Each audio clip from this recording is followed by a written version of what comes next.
네. 다밀라 씨 와서 고맙습니다. Tamil sister வந்ததுனால அவங்க ரொம்ப சந்தோஷமா இருக்காங்க. நன்றி சொன்னாங்க. 감사합니다. 하나님이 우리를 부르셨습니다. ஆண்டவர் நம்மளை அழைத்திருக்கிறார். 우리는 하나님의 자녀입니다. நாம் தேவனுடைய பிள்ளைகளா இருக்கிறோம். 하나님의 자녀는 하나님께 예배드릴 수 있습니다. ஆண்டவருடைய பிள்ளைகள் மாத்திரமே தேவனை ஆராதிக்கக்கூடியவர்களாக இருக்கிறார்கள். 인간이 할 수 있는 최고의 헌신과 행위가 있다고 한다면 그것은 예배입니다. ஒரு தேவனுடைய பிள்ளைக்கு ஒரு பெரிய ஒரு இன்ட்ரெஸ்ட் இருக்கும் அப்படின்னு சொன்னா அது தேவனை ஆராதிக்கிற ஒரு ஆராதனையே தான். 하나님이 하나님의 형상대로 창조하셨다는 것은 하나님이 인간과 교제가 가능한 존재로 그렇게 만드셨다는 뜻입니다. தேவன் மனிதனை தேவனுடைய சாயலாக படைத்திருக்கிறார். அந்த சாயல் எதுக்கு அப்படின்னு சொன்னாக்கா தேவனோடு கூட அவன் சஞ்சரிக்கும்படி, தேவனோடு கூட அவன் தொடர்புல இருக்கும்படிக்கு அப்படி ஆண்டவர் உண்டாக்கினார். 그래서 인간만 하나님께 예배 드릴 수 있습니다. அதனால்தான் மனிதர்கள் மட்டுமே தேவனை ஆராதிக்கக்கூடியவர்களாக இருக்கிறார்கள். 그래서 우리는 예배를 통해서 모든 문제를 다 해결받고 해답을 얻고 힘을 얻어야 합니다. அதனால்தான் நாம் ஆராதிக்கும் பொழுது தேவனிடத்திலிருந்து பதிலை பெற்றுக் கொள்கிறோம். தேவனிடத்திலிருந்து சமாதானத்தையும் சந்தோஷத்தையும் நாம் நிறைவாய் பெற்றுக் கொள்கிறோம். 예배만큼 큰 축복이 없습니다. ஆராதனையை போல ஒரு பெரிய ஆசீர்வாதம் இந்த உலகத்தில் இல்லை. 그래서 우리가 예배를 생명처럼 여기고 산다면 그 사람은 반드시 승리합니다. அப்போ ஒருவர் ஆராதனையை தன்னுடைய ஜீவனை போல பாவித்து அப்படி அந்த ஆராதனையை செய்கிற ஒருவர் இந்த உலகத்துல ஜெயிக்காமல் இருக்கவே முடியாது. 하나님이 아브라함을 갈대아 우르에서 부르셨습니다. ஆண்டவர் ஆபிரகாமை ஊர் என்ற தேசத்திலிருந்து அழைத்தார். 그리고 아브라함에게 약속하셨습니다. 너는 복의 근원이 될 것이다. ஆண்டவர் ஆபிரகாமுக்கு ஒரு வாக்குத்தத்தம் பண்ணினார். நீ ஒரு பெரிய தேசமாவாய் என்று ஆண்டவர் வாக்களித்தார். 너를 축복하는 자를 내가 축복하고 너를 저주하는 자를 내가 저주해 주겠다라고 약속해 주셨습니다. ஆண்டவர் அவனுக்கு சொல்லி இருந்தார், உன்னை ஆசீர்வதிக்கிறவர்களை நான் ஆசீர்வதிப்பேன், உன்னை சபிக்கிறவர்களை நான் சபிப்பேன் என்று தேவன் அவருக்கு வாக்களித்திருந்தார். 그리고 하늘의 별과 같이 땅에 있는 모래와 같이 네 후손이 저렇게 많이 될 것을 약속해 주셨습니다. அதே போல உன்னுடைய சந்ததிகள் வானத்து நட்சத்திரங்களை போல பூமியில் உள்ள மணத்தனையாக ஆசீர்வதிப்பேன், அவர்களை பெருக பண்ணுவேன்னு சொல்லியிருந்தார். 그런데도 불구하고 아브라함에게는 자녀가 없었습니다. இப்படி எல்லா வாக்குத்தத்தங்களும் இருந்தாலும் அவருக்கு உடனே குழந்தைகள் இல்லாமல் இருந்தது. 그러다가 100살이 되었을 때 이삭이라는 아들을 주셨습니다. அவருக்கு 100 வயது ஆன பொழுது ஈசாக்கு என்ற ஒரு குழந்தை பிறந்ததை நாம் பார்க்கிறோம். 어느 날 하나님이 아브라함에게 네 아들 이삭을 제물로 드려라라고 말씀하셨습니다. அப்ப ஒரு நாள் திடீர்னு பாத்தீங்கன்னா ஆண்டவர் ஆபிரகாமை பார்த்து சொல்கிறார், உன்னுடைய ஒரே குமாரனாகிய ஆண்டவர் ஈசாக்கை நீ எனக்காக பலி கொடுக்கணும்னு சொல்றார். 하나님, 하늘의 별처럼 바다의 모래처럼 내 후손을 그렇게 많이 주신다고 약속하셨는데 왜 하나밖에 없는 아들 이삭을 드리라고 합니까? 이렇게 아브라함은 하나님께 질문하지 않았습니다. ஒருவேளை ஆபிரகாம் தேவனை பார்த்து இது வானத்தின் நட்சத்திரங்களை போலும் பூமியில் உள்ள இந்த மணலத்தனையாகவும் ஆசீர்வதிப்பேன்னு சொல்லி இருந்தீங்க, ஆனா எனக்கு கொடுத்த அந்த ஒரே மகனாகி ஈசாக்கையும் கேட்கிறீங்களேன்னு சொல்லி அவர் ஒரு நாளும் தேவனை பார்த்து கேள்வி கேட்கவில்லை. 왜냐하면 100살에 아이를 낳을 수 없는 상태에서도 이삭을 주셨던 하나님께서 분명히 하나님의 약속을 이루실 것을 아브라함은 믿었습니다. நீங்க இங்க பார்க்கும் பொழுது அங்க என்னன்னா 100 வயதுல கர்ப்பம் செத்த நிலையிலே ஒரு குழந்தையை தேவன் கொடுக்க முடியுமானால் எந்த சூழ்நிலையிலும் தேவன் அவர் சொன்ன வாக்குத்தத்தை நிறைவேற்ற முடியும் என்று ஆபிரகாம் விசுவாசித்திருந்தார். 이삭을 드리는데 아무런 이유가 없이 데리고 모리아산에 가서 이삭을 제물로 드리려고 묶었습니다. அவர் எந்தவித வெறுப்பையும் வெளிப்படுத்தாமல் அவர் தன்னுடைய முழு விருப்பத்தோடு ஈசாக்கை கொண்டு மோரியா மலைக்கு கொண்டு போய் பலி கொடுப்பதற்காக போகிறதையும் நாம் பார்க்கிறோம். 그때 이삭이 물었습니다. 아버지 왜 나를 이렇게 죽이려고 해요? 이렇게 묻지 않고 이삭도 거기에 순종을 했습니다. அங்க ஈசாக்கு பார்க்கும் பொழுது, அப்பா என்னை வந்து நீங்க இப்படி எனக்கு பலி கொடுக்கவா கொண்டு வந்திருக்கீங்கன்னு சொல்லி கேட்காம, தன்னை அங்க தாழ்த்தி ஒப்பு கொடுக்கிறதை நாம் பார்க்கிறோம். 아마 잘은 모르지만 아브라함보다는 이삭이 힘이 더 셌을 수 있는데 하나님의 말씀에 순종하는 모습이 이삭에게 있었습니다. கண்டிப்பா ஆபிரகாமை விட ஈசாக்குக்கு பலன் அதிகமா இருந்திருக்கும் வயது காரணமாக. ஆனால் அந்த நிலையில கூட ஈசாக்கு தன்னை ஒப்பு கொடுத்ததை நாம் பார்க்கிறோம். 이때 하나님은 급하게 아브라함아 이삭을 죽이지 말라고 말씀하십니다. அங்க அவர் கையை அவன் மீது போட எடுக்க பொழுது ஆண்டவர் உடனே வந்து அந்த இடத்துல ஆபிரகாம் கையை போடாதேன்னு சொல்லி நிறுத்துகிறதையும் பார்க்கிறோம். 그리고 수풀에 수양을 준비하셨습니다. அந்த இடத்துல தேவன் ஒரு புதரின் மத்தியிலே ஒரு ஆட்டை ஆயத்தப்படுத்தியிருந்ததையும் பார்க்கிறோம். 아브라함과 이삭은 그 수양을 볼 때 얼마나 많이 감격을 했겠습니까? நீங்க இங்க பார்க்கும் பொழுது அந்த ஆட்டை அவர் 2 பேரும் அந்த ஈசாக்கும் ஆபிரகாமும் பார்க்கிற பொழுது எவ்வளவு ஒரு ஆண்டவரை குறித்த காரியங்கள் அங்க இருந்திருக்கும். 내 아들 하나밖에 없는 이삭이 죽어야 할 그 자리에 수양이 있다는 거, 자기가 죽어야 할 그 대신에서 수양이 있다는 건 굉장한 감격이었을 것입니다. அந்த இடத்துல வந்து என் மகன் மரிக்க வேண்டிய இடத்துல ஒரு ஆட்டை தேவன் ஆயத்தப்படுத்தியிருக்கிறார். நாங்கள் பலியாய் போக வேண்டிய இடத்துல தேவன் ஒரு ஆல்டர்னேட்டிவ் அந்த இடத்துல உருவாக்கி இருக்கிறார் அப்படின்னு சொல்லும் பொழுது அவங்களுடைய இருதயம் பூரித்திருக்கும் இல்லையா? 하나님은 말씀을 성취하시는 분이십니다. ஆண்டவர் தேவனுடைய வாக்குத்தத்தத்தை நிறைவேற்றுகிறவரா இருக்கிறார். 하나님의 말씀을 믿는 자는 하나님의 그 능력과 그 영광을 볼 것입니다. தேவனுடைய வார்த்தையை விசுவாசிக்கிறவர்கள் மாத்திரமே அந்த வார்த்தையில் உள்ள வல்லமையும் அதிகாரத்தையும் பெற்றுக் கொள்ளுகிறவர்களாக இருக்கிறார்கள். 아브라함의 하나님이 우리의 하나님이십니다. ஆபிரகாமின் தேவனே நம் தேவனாயிருக்கிறார். 그래서 예수 그리스도를 대신해서 보내주셨습니다. அதனால்தான் இயேசு கிறிஸ்துவுக்கு பதிலாக வந்து நமக்கு பதிலாக இயேசு கிறிஸ்துவை இங்கே அனுப்பியிருக்கிறார். 예수 그리스도를 믿는 자들은 하나님의 말씀에 아멘하고 순종할 수 있어야 합니다. இயேசு கிறிஸ்துவை விசுவாசிக்கிறவர்கள் மட்டுமே அவருடைய வார்த்தைக்கு ஆமென் என்று வந்து பதில் கொடுக்க முடியும். 하나님은 우리를 구원하셨습니다. ஆண்டவர் நம்மளை ரட்சித்திருக்கிறார். 그리고 우리에게 말씀하십니다. 세계에 복음화를 하라고. நம்மளிடத்துல தேவன் சொல்லி இருக்கிறார், இந்த உலகத்தின் சுவிசேஷத்தை செய்யுங்கள் என்று சொல்லி இருக்கிறார். 사도행전 1장은 예수님이 승천하시는 장면이 기록된 성경입니다. 잘 안 들렸습니다. 사도행전 1장은 예수님이 네. 승천하신 일을 기록한 성경입니다. அப்போஸ்தலர் 1ஆம் அதிகாரத்துல பார்க்கும் பொழுது இயேசு கிறிஸ்து பரலோகத்துல எடுத்துக்கொள்ளப்படுகிற அந்த காரியங்களை குறித்து சொல்லப்பட்டிருக்கிறது. 예수님이 십자가에서 죽으시고 부활하신 후에 40일을 세상에 사셨습니다. இயேசு கிறிஸ்து மரித்து 3ஆம் நாளிலே உயிர் தெழுந்து அந்த இடத்துல 40 நாட்கள் வரைக்கும் தன்னை உயிரோடு இருக்கிறவராக சிஷ்யர்களுக்கு காண்பித்ததை நாம் பார்க்கிறோம். 3년 동안 훈련하셨던 그 제자들을 감람산이라는 곳으로 모으셨습니다. அந்த 3 வருஷமாக ஊழியம் செய்த அந்த அது நிமித்தம் எழுப்பப்பட்ட சீஷர்கள் வந்து அந்த கல்வாரி மலையிலே வந்து இருக்கிறதை நாம் பார்க்கிறோம். 감람산에 모여든 제자들은 예수님이 십자가에 죽으시고 부활하신 것을 목격한 목격자들입니다. அந்த ஒலிவ மலையில வந்து அவர்கள் அந்த எல்லாரையும் கூட்டி அந்த சீஷர்களை கூட்டி அவர்களுக்கு தேவையான எல்லாவற்றையும் இந்த உலகத்தினுடைய சுவிசேஷத்திற்கு தேவையான எல்லாவற்றையும் சொல்லிக் கொடுக்க ஆரம்பிக்கிறதை பார்க்கிறோம். 그 사람들은 예수님이 그리스도인 것을 아는 자들이 모인 것입니다. அங்க கூடியிருந்தவர்கள் எப்படிப்பட்டவர்கள் அப்படின்னு சொன்னா இயேசு கிறிஸ்து என்று அறிந்தவர்கள் மட்டுமே, விசுவாசித்தவர்கள் மட்டுமே கூடியிருந்தார்கள். 그 예수 그리스도가 40일 동안 하나님 나라의 일을 제자들에게 말씀하셨습니다. அந்த 40 நாளும் என்னத்தை அவர் சொல்லிக் கொடுத்தார் அப்படின்றால் பரலோக ராஜ்யத்தை குறித்த ரகசியங்களை அவர் அங்க சொல்லிக் கொடுக்கிறதை பார்க்கிறோம். 40일이 지나면 하늘로 가셔야 하기 때문에 아주 집중해서 하나님 나라의 일을 말씀하셨습니다. அந்த 40 நாள் முடிந்த பிறகு அவர் உடனே பரலோகத்துக்கு எடுத்துக்கொள்ளப்பட வேண்டிய நேரம் வருகிறதுனால இந்த 40 நாளவும் இந்த பரலோக ராஜ்யத்துக்கு அடுத்த காரியங்களை குறித்து ரொம்ப கான்சென்ட்ரேட் பண்ணி சொல்லிக் கொடுக்கிறதை பார்க்கிறோம். 그리고 예수님은 이제 가시면 같이 있을 수 없기 때문에 성령이 너희에게 임하시면 너희에게 권능이 임할 것이다 말씀해 주셨습니다.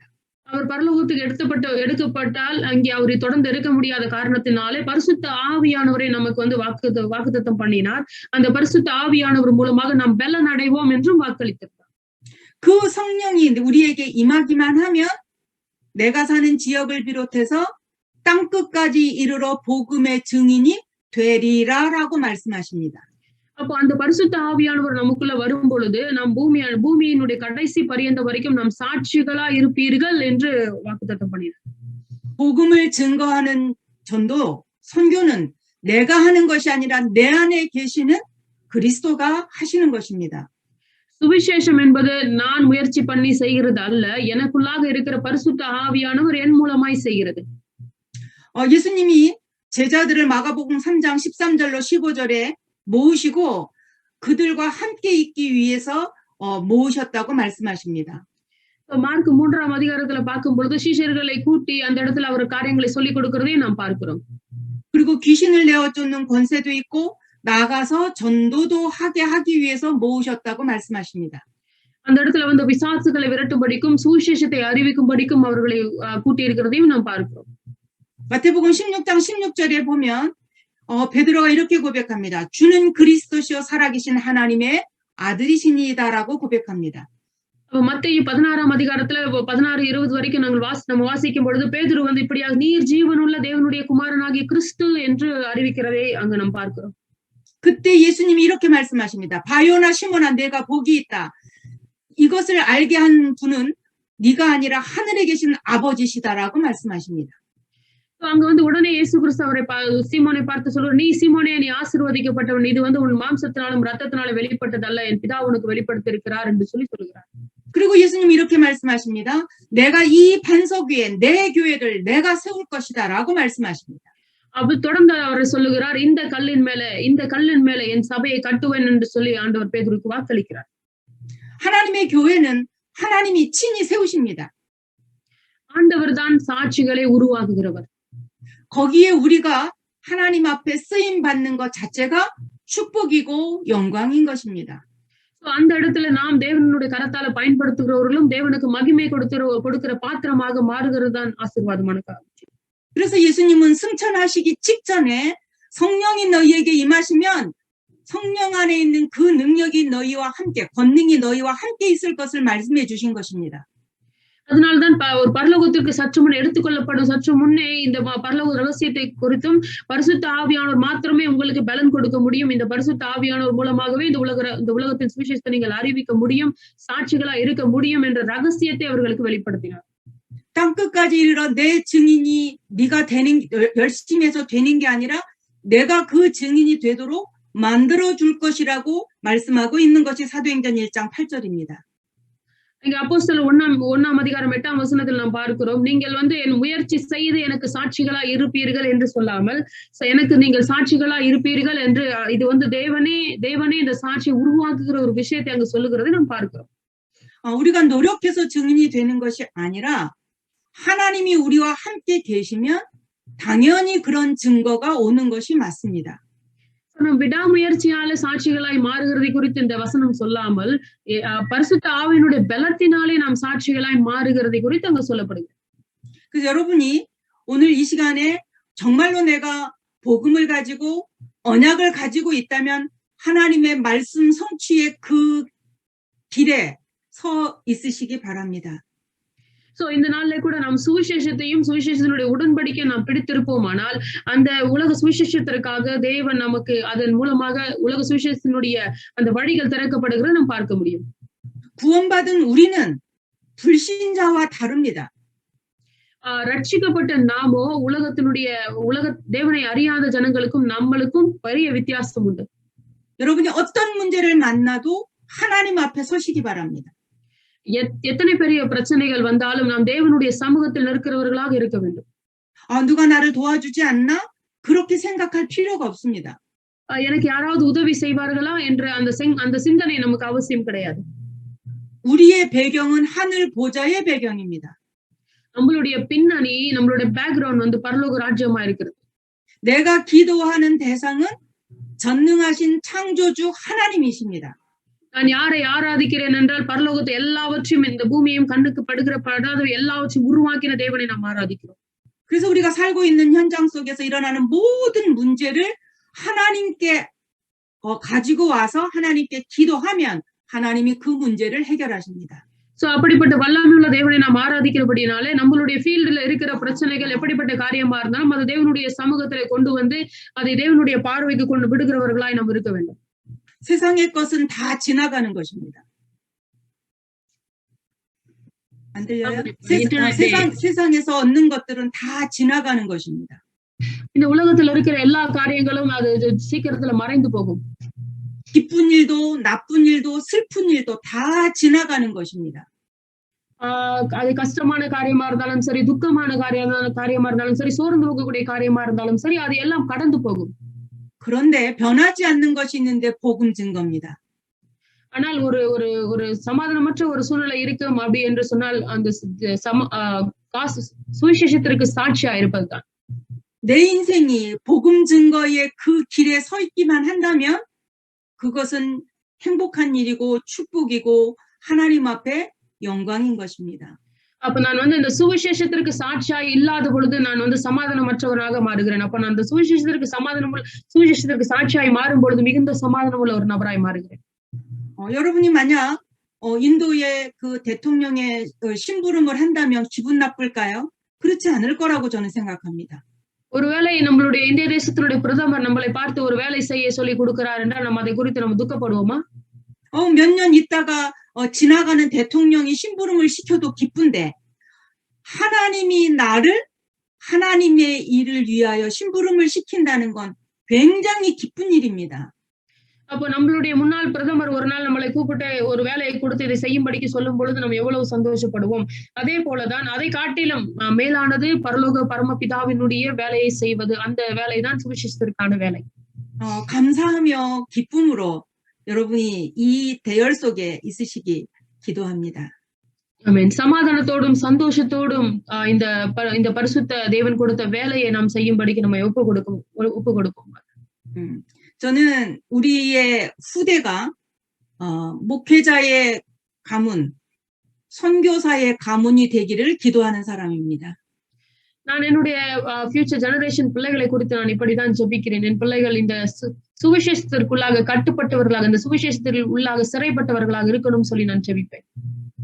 우리 아들과 며느리가 미국에서 유학을 했습니다. என்னுடைய மகனும் மருமகளும் அமெரிக்க தேசத்துல படித்தவர்கள்.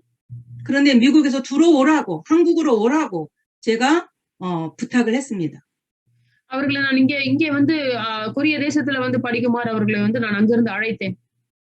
미국을 다시 살리려면 여기에서 복음을 바르게 훈련을 받고 다시 미국으로 돌아가기를 원한다. 그래서 다 불러드렸습니다. இங்கே நீங்க முதல்ல சுவிசேஷத்தினுடைய ஆழத்தை அறிந்து அதுக்கப்புறம் உங்களை ஆயத்தப்படுத்தி கொண்ட பிறகு நீங்கள் அமெரிக்க தேசத்திற்கு போய் அவர்களை காப்பாற்ற முடியும் அப்படின்னு சொல்லி கொடுத்தேன்.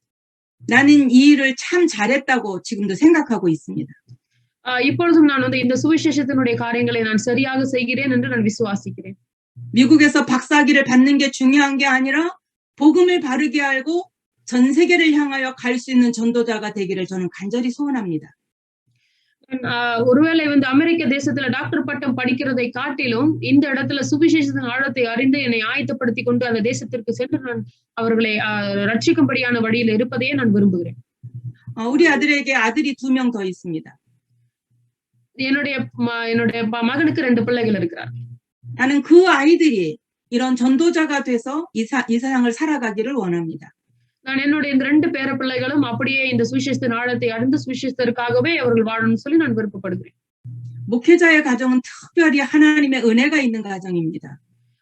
பாஸ்டர்ஸ் உடைய குடும்பங்கள் பாத்தீங்கன்னா விசேஷித்த தேவனுடைய கிருபை பெற்ற குடும்பங்கள் பத்தி நினைவு கொள்ளுங்கள். 출애굽기 2장 1절에 보면 레위 남자가 레위 여자와 결혼해서 낳은 아들이 모세입니다. எக்ஸோடஸ்ல யாத்திரையாகமத்துல 2ஆம் அதிகாரத்துல பார்க்கும் பொழுது இங்க மோசேயை குறித்த காரியங்கள் சொல்லப்பட்டிருக்கு. 예배를 아는 남자와 예배를 아는 여자가 만나서 그 사이에 태어난 아들이 모세란 말입니다. சோ அந்த இடத்துல என்ன பார்க்கிறோம்னா ஒரு தேவனை அறிந்த ஒரு மகனும் ஒரு தேவனை அறிந்த ஒரு மகளும் இணைந்து திருமணம் செய்து அந்த இடத்துல பிறக்கிறவர் தான் மோசேவா இருக்கிறார். 우리가 우리의 자녀들에게 복음을 바르게 심고 복음을 바르게 전달해서 그 아이들이 모세와 같은 인물이 되기를 기도하시기 바랍니다. சோ மோசேவை போல உங்களுடைய பிள்ளைகளும் உங்களோட சந்ததிகளும் தேவனுக்காக பேசுகிறதற்காக எழும்ப வேண்டும் அப்படின்னு சொல்லி நான் உங்களை உற்சாகப்படுத்துவேன். 세상은 날이 갈수록 점점점 악해지고 있습니다. இந்த உலகம் போக போக ரொம்ப மோசமான நிலைக்கு போய் கொண்டிருக்கிறதை நாம் பார்க்கிறோம். 살인자들이 굉장히 많이 늘어나고 있는 게 오늘날입니다. கொலை செய்கிறவர்கள் அதிகமாய் கொண்டிருக்கிறதை நாம் பார்க்கிறோம். 더 나가서 이제는 중독 시대가 와서 마약, 알코올, 게임 등등으로 중독 시대를 맞이하고 있습니다. இப்ப ஒரு வகையான உலகம் நம்ம உலகத்துல உருவாக்கி கொண்டிருக்கிறது. பார்க்கும்போது ஃபுல்லா எல்லாமே வந்து இந்த கஞ்சா போன்ற என்ன சொல்றது மது போதைகளை பயன்படுத்தக்கூடிய ஒரு உலகம் வாலிப பிள்ளைகள் மத்தியில உருவாக்கி கொண்டிருக்கிறதை பார்க்கிறோம். 그리고 시대가 점점점 악해져 가고 있는 것이 오늘날의 현실입니다. சோ இந்த நாள்ல கூட நீங்கள் உங்களை சுத்தி பார்க்கும் பொழுது இந்த உலகம் தவறான ஒரு டைரக்ஷனை நோக்கி போய் கொண்டிருக்கிறதை நீங்க கவனிக்க முடியும். 이때 교회가 깨어 있어야 합니다. அதனால்தான் வந்து சபை சீராக இருக்க வேண்டும். 강단에서 사람이 좋아하는 설교가 아니라 예수 그리스도의 십자가의 보혈의 피를 증거해야 합니다. அதனால்தான் புல்பிட்ல இருந்து கொடுக்கிற செய்திகள் வந்து மக்களுக்கு பிடித்தமான செய்திகளை அல்ல, சுவிசேஷனுடைய ரத்தத்தின் செய்தியை நாம் கொடுக்க வேண்டும். 게임에 중독된 아들이 있어서 인터넷을 끊는다고 그 아이가 나아지는 게 아닙니다. கேம்ல அடிக்ட் ஆன ஒரு பையனை வந்து சீர்திருத்துறதுக்காக அவனுக்கு அந்த இன்டர்நெட்டை கட் பண்ணிட்டா சரியாயிடும் நினைக்கிறது தவறு. 그 아이가 이 문제가 사탄이 준 영적인 문제라는 것을 알고 영적 싸움을 싸울 때만 그 일이 치유되어질 수 있습니다. அப்ப இந்த கேம்ல அவன் அடிக்டா இருக்கிறது இந்த பிசாசினுடைய தந்திரத்தினால அவன் மாட்டிக்கொண்டு இருக்கிறான். அதுல இருந்து வெளிவரதுக்கு சுவிசேஷம் அவனுக்கு அவசியம்னு சொல்லி கொடுக்கிற ஒரு நபர் அங்க இருக்கணும். 이 싸움을 잘 싸우려면 그러면 정말로 복음이 확실해야 합니다. சோ இந்த ஸ்பிரிச்சுவல் இந்த ஆவிக்குரிய போராடுவதற்கு சுவிசேஷத்தினுடைய காரியங்களை அவர்களுக்கு சொல்லிக் கொடுத்தால் மட்டுமே இதை போராடி இந்த காரியத்திலிருந்து வெளிவர முடியும். 복음이 확실하지 않으면 그 영적 싸움을 싸울 수가 없습니다. நான் சுவிசேஷத்தை பெற்றுக்கொண்ட நிச்சயம் உடையவனாக இருந்தால் மட்டுமே எனக்கு வந்து இதுல இருந்து வெளிவருவதற்கான பலன் உண்டாயிருக்கு. 요즘엔 점점점 정신병자들이 많이 있는 세상에 살고 있습니다. இப்ப நீங்கள் அதிகமாய் கவனிக்கும் பொழுது மன ரீதியான பிரச்சனை உள்ள குழந்தைகளும் பெரியவர்களும் இருக்கிறதை நீங்கள் அதிகம் காண முடியும். 겉으로는 멀쩡한 것 같은데 많이 시달리고 행복하지 않은 사람이 이 땅에 너무 많습니다. நீங்க பார்க்கும் பொழுது வந்து மேல பார்க்கும் பொழுது ரொம்ப அழகாவும் பாக்குறதுக்கு இவங்களுக்கு எல்லாம் பிரச்சனையே இல்லாத போல இருப்போம். ஆனால் உள்ளுக்குள்ள பலவிதமான பிரச்சனைகளோடு தன்னை மறைத்துக் கொண்டிருக்கிற ஜனங்கள் அநேகர் இருக்கிறதை நீங்கள் பார்க்க முடியும். 정신병원을 많이 지어서 해결되는 것이 아닙니다. இந்த மன ரீதியான பிரச்சனைகளை வந்து நம்ம வந்து தீர்வுக்கு கொண்டு வர முடியாது. 우리가 복음을 제대로 전해주면 그들이 치유받을 수 있습니다. சுவிசேஷத்தை சரியாய் கொண்டு போய் சேர்த்தால் மட்டுமே இந்த பிரச்சனைகளுக்கான தீர்வை கொண்டு கொடுக்க முடியும். 그래서 우리가 각인해야 될 것은 오직 예수 그리스도 복음만 가지고 있어야 합니다. எதை நாம் பதிய வைக்க வேண்டும் என்று சொன்னால் இயேசு கிறிஸ்து மட்டுமே இந்த காரியங்களிலிருந்து நம்மை விடுதலையாக்க முடியும் என்பதை பதிய வைக்க வேண்டும். 성도 중에 현장에서 다른 사람을 만났을 때 질병에 걸린 사람을 만나든 경제 문제를 가진 사람을 만나든 해답은 그리스도입니다. நம்மளுடைய சபை மக்களுக்கிடத்துல சொல்ல வேண்டிய காரியங்களும் அதான். நீங்கள் யாரை சந்தித்தாலும் சரி, மன ரீதியான பிரச்சனைகளை சந்தித்தாலும் சரி, இல்ல வந்து போராட்டம் உள்ள ஜனங்களை சந்தித்தாலும் சரி, அவர்களுக்கான தீர்வு இயேசு கிறிஸ்து மட்டுமே. 성도들이 어렵다 그러면 돈을 조금 도와주면 저 사람이 잘 살 거라고 생각을 했습니다. ஒருவேளை வந்து இந்த சபை மக்கள்ல வந்து இந்த காரியங்களை செய்யறது ரொம்ப கஷ்டம் அப்படின்னு சொல்லும் பொழுது அவர்களுக்கு சிறு உதவிகளை கொடுத்து அவங்களுக்கு வந்து ஊக்கப்படுத்தலாம். 그래서 내가 돈이 없어서 은행에서 내가 대출을 받아서 그 사람을 도와줘 봤습니다. ஒரு சில இடத்துல பார்க்கும் பொழுது நாங்கெல்லாம் வந்து பேங்க்ல வந்து லோன் எடுத்து அவங்களுக்கெல்லாம் இந்த மாதிரி சின்ன சின்ன உதவிகளை செய்து அவங்களை மேல கொண்டு வந்திருக்கிறத பார்த்தோம். 대출을 받으면서 이자랑 이 돈을 잘 갚으라고 돈을 줘봤습니다. சோ ஒரு சிலர் வந்து அந்த பணத்தை சரியாய் பயன்படுத்தி அதை வந்து சுவிசேஷத்திற்கு பயன்படுத்தி இருக்கிறார்கள். 근데 그 이자도 못 갚고 원금도 못 갚더라고요. நிறைய பேர் பார்க்கும் பொழுது இந்த மாதிரியான அவங்களுக்கு பேங்க் மூலமாய் பண உதவிகளை செய்து அந்த இடத்துல திரும்ப அவர்கள் வந்து வட்டி கொடுக்கிறதோ இல்ல அந்த பணத்தை திரும்ப செலுத்துகிறோம் அப்படிப்பட்ட காரியங்களையும் அவர்கள் செய்யறது இல்லை. 다른 사람에게 돈을 빌려서 도와도 줘봤습니다. நான் வந்து ஒரு சில நேரத்துல வேற மத்தவங்க கிட்ட காசு வாங்கி அவங்களுக்கு உதவி செய்யறோம், நீங்க திரும்பி கொடுத்துருங்கன்னு சொல்லி அப்படியும் நாங்கள் உதவி செய்து பார்த்திருக்கிறோம். 그런데 그 사람이 그것으로 성공하지 못하더라고요. ஆமா. அந்த பணத்தை அவர்கள் வந்து சரியாய் பயன்படுத்தால் ஒழித்து போயிருக்கிறாங்களே தவிர, மத்தபடி வந்து அதன் மித்தமாக அவர்கள் வந்து வெற்றி பெற்றதை நான் பார்க்கல. 이게 목회자들이 갖는 한 연약함일 수 있습니다. 성도들이 어려우면 도와주고 싶은 생각이 있습니다. சோ இங்க ஒரு போதகராய் பார்க்கும் பொழுது, ஒரு சபை மக்கள் கஷ்டப்படும் பொழுது, அவங்களுக்கு ஏதாகிலும் செய்யணும்னு சொல்லிட்டு, இந்த மாதிரியான காரியங்களை செய்யறது வந்து ஒரு போதகருடைய மனதாய் கூட இருக்கலாம். 그래서 그 이후에 나는 이제는 돈으로 성도를 돕는 게 아니라 오직 복음 그리스도로만 도와야 되겠다라고 결론을 내렸습니다. அதனால பல காரியங்களை நான் இப்படி செய்து, நானும் என் கணவரும் செய்து, நிறைய நேரம் நாங்கள் வந்து சோர்ந்து போயிருந்தபடினால, சுவிசேஷத்தை மட்டுமே முதல்ல பிரசங்கிக்கணும், அவர்களுக்கு அந்த ஆழம் தெரிந்தால் மட்டுமே மற்ற உதவிகளை செய்யணும் சொல்லி நாங்கள் வந்து தீர்மானித்திருக்கிறோம். 그런데 놀라운 것은 그렇게 했더니 오히려 성도들이 축복을 받고 복음 속에서 성공하는 모습을 보게 되었습니다. அப்படி நாங்கள் செய்த பொழுது நாங்கள் பார்த்த ஒரு அதிசயமான காரியம் என்னன்னா, சபை மக்களிடத்துல சுவிசேஷம் உள்ள போகும் பொழுது அவர்கள் அது வந்து பிடித்து அவர்கள் ஆசீர்வதிக்கப்படுகிறது எங்கள் கண்கள் காண முடிந்தது. 오늘은 7번째 만남 지금부터 어떻게 시작해야 하는가 말씀을 나누도록 하겠습니다. ஆமா, இந்த நாள்ல வந்து நாம் 7வது பாடத்தை பார்க்கிறோம். இதுல இங்கிருந்து நாம் எப்படி வந்து இதை ஆரம்பிக்கணும் அப்படின்னு சொல்லி நாம் பார்க்கிறோம். 요한복음 17장 11절 12절의 말씀을 여러분 읽어주시기 바랍니다. என்னோடு கூட வேதத்தை திருப்புங்கள். யோவான் 17ஆம் அதிகாரத்துல 11லிருந்து 12 வரைக்கும் நான் வாசிக்கிறேன். உங்களோட வேதத்தை திருப்பிக் கொள்ளுங்கள். யோவான் 17ஆம் அதிகாரம் 11லிருந்து 12. நான் இனி உலகத்தில் இருக்கிறேன், இவர்கள் உலகத்தில் இருக்கிறார்கள், நான் உம்மிடத்துக்கு வருகிறேன். பரிசுத்த பிதாவே, நீர் எனக்கு தந்தவர்கள் நம்மை போல ஒன்றாய் இருக்கும்படிக்கு நீர் அவர்களை உம்முடைய நாமத்தினாலே காத்துக்கொள்ளும். நான் அவர்களுடனே கூட உலகத்தில் இருக்கையில் அவர்களை உம்முடைய நாமத்தினாலே காத்துக்கொண்டேன். நீர் எனக்கு தந்தவர்களை காத்து கொண்டு வந்தேன். வேத வாக்கியம் நிறைவேறத்தக்கதாக கேட்டின் மகன் கெட்டு போனானே அல்லாமல் அவர்களில் ஒருவனும் கெட்டு போகவில்லை. ஆமென். 구원받은 하나님의 자녀들이 어떻게 시작하면 될까를 오늘 나누는 시간입니다. ரட்சிக்கப்பட்ட ஒரு பிள்ளை எப்படி ஒரு புதிய ஆரம்பத்தை தொடங்க முடியும் அப்படின்னு சொல்லி நம்ம இன்னைக்கு பார்க்க போறோம்.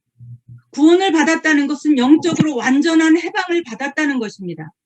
ரட்சிக்கப்பட்டேன் அப்படின்னு சொல்லும் பொழுது ஆவிக்குரிய எல்லாவற்றையும் நான் மேற்கொண்டு விடுதலை ஆகியிருக்கிறேன் என்று அர்த்தம். 그래서 우리는 영적 사실을 좀 알아야 합니다. அதனால்தான் ஆவிக்குரிய காரியங்களை குறித்து நாம் தெரிய அவசியமா இருக்கிறோம். 지구에 정말 예수님이 재림하시는 그날까지 사탄 마귀는 존재합니다. இயேசு கிறிஸ்து திரும்பவும் இந்த உலகத்திற்கு வரைக்கும் பிசாசு அவன் வேலைகளை செய்து கொண்டே இருப்பான். 이 땅에 있는 책 중에 사탄의 기원, 그 사탄의 출발하는 기원에 대해서 말하고 있는 책은 성경밖에는 없습니다. இந்த உலகத்துல பலவிதமான வேதாகமங்கள் வேதங்கள் என்று சொல்லக்கூடிய காரியங்களா இருக்கிறது. ஆனால் நம்மளுடைய பரிசுத்த வேதாகம் மட்டுமே பிசாசனுடைய கிரியைகளை குறித்து, அவனுடைய அழிவை குறித்து, அவனை குறித்து எல்லாவற்றையும் சொல்லியிருக்கு. 창세기 1장 하나님이 천지를 창조하시기 전에 천사의 세계를 먼저 지으셨습니다. நாம் ஆதியாகமம் 1ஆம் அதிகாரத்துல பார்க்கும்போது தேவன் எல்லாவற்றையும் உருவாக்கப்படும் முன்னமே அங்கு நாம் பார்க்கிறோம் ஒரு ஆவிக்குரிய உலகத்தை அவர் உண்டாக்கி இருக்கிறார் என்று. 천사의 종류는 세 종류가 있습니다. 천사의 종류가 세 종류가 있습니다. தேவதூதர்கள் 3 வகையான முக்கிய தூதர்கள் அங்க இருக்கிறாங்க. 군대를 맡은 미가엘 천사, 소식을 전하는 가브리엘 천사, 그리고 찬양을 맡은 천사, 이렇게 세 종류가 있습니다. அந்த பரலோகத்துல பார்க்கும் பொழுது 3 முக்கிய தூதர்கள் இருக்கிறாங்க. ஒரு தூதன் யுத்தங்களை நடத்துவதற்காக குறிக்கப்பட்ட மிகாவேல் என்கிற தூதனும், அதே போல செய்திகளை சொல்லும்படிக்கு ஏற்படுத்தப்பட்ட காப்ரியேல் என்கிற தூதனும், அதே போல ஆராதனை நடத்தத்தக்கதாக ஆராதனை செய்யக்கூடிய ஒரு தூதனையும் ஆண்டவர் உருவாக்கி இருந்தார். 그 세 종류의 천사 중에 찬양을 맡았던 천사가 마음이 교만해져서 하나님의 보좌를 이렇게 넘보면서 하나님의 보좌에 가려고 하나님 자리에 앉기를 원해서 하다가 하늘에서 쫓겨났습니다. அந்த 3 தூதர்களிலே ஆராதனை செய்யும்படி ஆராதனை நடத்தும்படிக்கு ஏற்படுத்தப்பட்ட அந்த தூதன் தனக்குள்ளாக மேட்டிமை அடைந்து தனக்கும் தேவனுக்கும் எந்த ஒரு வேறுபாடும் இல்லை என்று சொல்லி மேட்டிமை அடைந்து தேவனுடைய சிங்காசனத்தை நோக்கி அதை பிடிக்கும்படிக்கு போகிற காரியத்தை பார்க்கிறோம். 하나님이 쫓아내신 게 아니라 하늘에 있는 미가엘 천사, 군대를 맡은 천사와 전쟁이 있었다고 성경은 기록하고 있습니다. வேதம் நமக்கு எப்படி சொல்லுகிறதுன்னா தேவனோடு அவன் போராடல, அங்க இருக்கிற மிகாவேல் தூதனோடு அவன் சண்டை இடுகிறதை வேதம் நமக்கு பதிவு செய்திருக்கு. 하늘에 있을 곳을 찾지 못하고 공중으로 쫓겨났습니다. அவன் அவர்களை மேற்கொள்ள முடியாதபடிக்கு இந்த தூதன் விழுந்ததுனாலே அவன் கீழே விழுகிறதை நாம் பார்க்கிறோம். 공중을 떠돌아다니다가 어느 날 에덴 동산 지구에 찾아온 것이 창세기 3장의 사건입니다. அப்படி அவன் விழுந்து ஆகாய மண்டலத்துல அங்கு சுற்றி திரிந்து அவன் அங்க இருக்க முடியாமல் அப்புறம் அந்த பூமியில உருவாக்கப்பட்டிருந்த ஏதேன் தோட்டத்தின் மேல் அவன் கவனம் செலுத்துகிறதை ஆதியாகமம் 3ஆம் அதிகாரத்தில் நாம் பார்க்கிறோம். 우리가 이것을 설명할 때 하나님과 싸웠다라고 표현하시면 잘못되는 것입니다. நாம் ஒரு நாளும் இப்படிப்பட்ட ஒரு விரிவுரையை சொல்லக்கூடாது. பிசாசு தேவனோட போராடினான் என்று சொல்லக்கூடாது. அப்படிப்பட்ட காரியங்கள் நம் வேதத்துல இல்ல. 창조주이신 하나님은 피조물인 천사와 싸울 존재가 아니십니다. தேவன் படைப்பாளி, அவரோடு கூட எந்த ஒரு படைப்பும் நிற்கவோ போராடவோ முடியாது. அதுதான் நிலை. 그리고 또 하나님이 쫓아낸 게 아니라 거기서 전쟁에 졌기 때문에 쫓겨날 수밖에 없었던 것입니다. அவன் அந்த இடத்துல பரலோகத்துல சண்டை ஏற்பட்ட பொழுது அவன் மிகாவேலை மேற்கொள்ள முடியாதபடிக்கு அவனால வீழ்த்தப்பட்டபடினால அவன் விழுந்து போனவனாய் வெளியேறுகிறான், அந்த இடத்தை விட்டு வெளியேறுகிறான். 똑같은 맥락으로 창세기 3장 에덴 동산에 아담과 하와가 선악과를 따먹습니다. அவன் அதே எதனால் விழுந்தானோ அதே மேட்டிமையை இந்த மக்களிடத்துல கொடுக்கும்படிக்கு ஏதேன் தோட்டத்துக்கு ஆதாமையும் ஏவாளையும் விழ செய்கிறதை நாம் பார்க்கிறோம். 하나님의 언약을 굳게 믿지 못하고 언약이 흔들리니까 마귀의 말을 듣고 선악과를 따먹은 것입니다. அவர்கள் தேவன் கொடுத்திருந்த அந்த உடன்படிக்கையை அவர்கள் மீறும்படிக்கு அவர்களை ஏவி அந்த பழத்தை சாப்பிட வைத்து அவர்களை தேவனை விட்டு முற்றிலுமாக பிரித்து அவர்களை ஒன்றுமல்லாதவனாக்கின சூழ்நிலையை நாம் பார்க்கிறோம். 그때 사단이 유혹하는 말로 한 말이 있습니다. 네가 저것을 따 먹으면 너도 하나님처럼 될 것이야라고 말했습니다. அங்க அவர்களிடத்துல பேசும்பொழுது ஒரு விஷயத்தை சொல்றான், இந்த பழத்தை நீங்க சாப்பிடும் பொழுது என்ன அவன் தேவர்களை போல ஆவீர்கள் என்று சொல்லுகிறதை பார்க்கிறோம். 무슨 말이냐면 사탄이 하나님처럼 되려고 하다가 쫓겨났잖아요. 그것처럼 인간을 멸망시킬 때도 자기가 멸망한 코스대로 끌고 갑니다. அவன் எப்படி தேவனுடைய சிங்காசனத்தை பிடித்து அந்த இடத்துல தேவனை போல ஆகலாம் என்று ஆசைப்பட்டானோ அது முடியாமல் போனதோ அதே போல மனிதர்களையும் தேவனை போல மாற்றும்படிக்கு மாறிக்கொள்ளும்படிக்கு அவர்களை ஏவுகிற அந்த விஷயத்தை அந்த இடத்துல பார்க்கிறோம். 그래서 자기가 죄인인 것을 알고 벌거벗은 게 보여서 무화과 나무 잎을 엮어서 치마를 만들어 입은 게 아담과 하와입니다. அப்படி வஞ்சிக்கப்பட்ட மனிதர்கள் விழுந்து தான் நிர்வாணியா இருக்கிறதை கண்டு அவர்களுக்கு ஒரு அத்தி இலையினாலே ஒரு ஆடையை தைத்து அவர்கள் அந்த இடத்துல தன்னை மறைத்துக் கொண்டிருக்கிறதை பார்க்கிறோம். 이때 하나님이 가죽옷을 지어서 아담과 하와에게 입혀주시면서 네가 나한테 나올 때는 피를 들고야만 나올 수 있단다. 왜 먹는 날에는 반드시 죽을 거라고 말씀하셨기 때문에 피가 없이는 내 옆에 올 수 없단다라고 말씀하신 것입니다. ஆண்டவர் அப்படியே அவர்களை விட்டு விடாதபடிக்கு அவர்களுக்காக அந்த இடத்துல ஒரு ஆட்டை பலியிட்டு அவர் அந்த தோல் ஆடையை எடுத்து அவர்களுக்கு உடுத்துவிக்கிறதை பார்க்கிறோம். அந்த உடுத்துவித்த பிறகு அவர் சொல்லுகிறார், இனி நான் தேவனா இருக்கிற பரிசுத்தரா இருக்கிறபடினாலே பாவிகளாகி நீங்கள் என்ன பண்ண முடியாது, என்னிடத்துல என்ன பண்ணும் ரத்தம் சிந்துதல் இல்லாமல் வர முடியாது. அதனால்தான் பலி என்ற ஒரு காரியத்தை அந்த இடத்துல ஏற்படுத்தி தொடர்ந்து செய்யும்படிக்கு பாவத்தை மூடும்படி சொல்லிக் கொடுத்தார். 이때 하나님이 인간을 저주하기 전에 먼저 창세기 3장 15절 언약을 주십니다. மனிதர்கள் பாவத்தின் சாபத்திற்குள்ள விழுவதற்கு முன்பாக ஆண்டவர் ஆதியாகமம் 3ஆம் அதிகாரத்துல 15ஆம் வசனத்தை வாக்குத்தத்தமாக கொடுக்கிறார். 창세기 3장 15절을 언약의 시작이라고 해서 원시복음이라고 우리는 말합니다. இந்த ஆதியாகமம் 3ஆம் அதிகாரம் 15ஆம் வசனம் அது ஒரு புதிய உடன்படிக்கைக்கான ஆரம்பமா இருக்கிறதுனால இத ரொம்ப முக்கியமான ஒரு உடன்படிக்கையாக சொல்லுவோம்.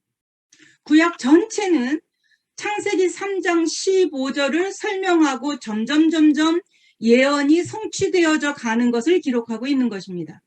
So, நீங்கள் பழைய ஏற்பாட்டை பார்க்கும் பொழுது இது ஒரு ஆரம்பம் அந்த ஆதியாக 3ஆம் அதிகாரம் 15ஆம் வசனம் ஒரு ஆரம்ப புள்ளியாக வைத்து மெதுவாக அந்த ஒவ்வொரு கட்டமாக அப்படியே மூவ் ஆகுறதை நம்ம பார்க்க முடியும். 창세기 3장 15절 여자의 후손이 출애굽기 3장 18절에서는 희생 제물이 될 것을 말씀하십니다. அப்ப இங்க பார்க்கும் பொழுது ஆதியாகமம் 3:15ல வந்து ஒரு ஸ்திரீயின் வித்துவாக அங்க வெளிப்படுகிறார். அதே போல வந்து யாத்திரையாகமத்துல வந்து